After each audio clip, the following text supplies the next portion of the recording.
নৈপুণ্যতে আপনার যদি কোনো একটা পিআই ইনপুটে ভুল হয়, সেক্ষেত্রে আপনি কি করবেন? আজকে আমরা সেটা দেখব।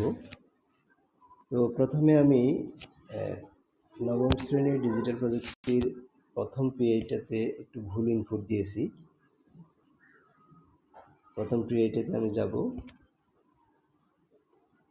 এই যে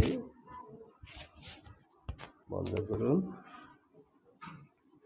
এই পিআইটা আমার ইনপুট দেওয়া হয়েছে।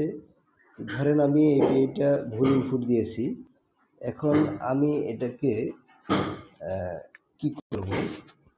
প্রথমে একদম উপরে ডান কোনায় মেসেজ বক্সের মতো একটা বক্স আছে, এখানে আবার প্লাস চিহ্ন, মাঝখানে প্লাস চিহ্ন আছে, ওই চিহ্নটাতে আমরা ক্লিক করব। এরপর এরকম একটা ইন্টারফেস আসবে, পুনঃমূল্যায়নের জন্য আবেদন।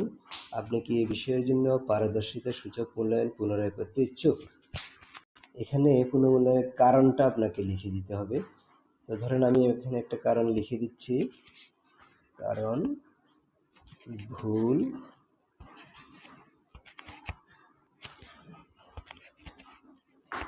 ইনপুট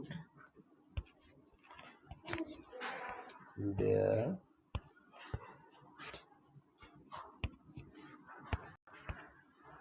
আমি লিখে দিলাম ভুল ইনপুট দেওয়া হয়েছে। আপনি অন্য কারণটাও লিখতে পারেন। এরপর ঠিক আছে, এখানে সাবমিট করেন। ঠিক আছে, সাবমিট করার সাথে সাথে আপনার জমা দেওয়া হয়েছে, নিশ্চিতকরণের জন্য অপেক্ষা করুন। এবার আপনার প্রধান শিক্ষকের আইডি থেকে আবেদনটি অনুমোদন করে দিলেই আপনি এটা পুনর্মূল্যায়ন করতে পারবেন। ধন্যবাদ সবাইকে।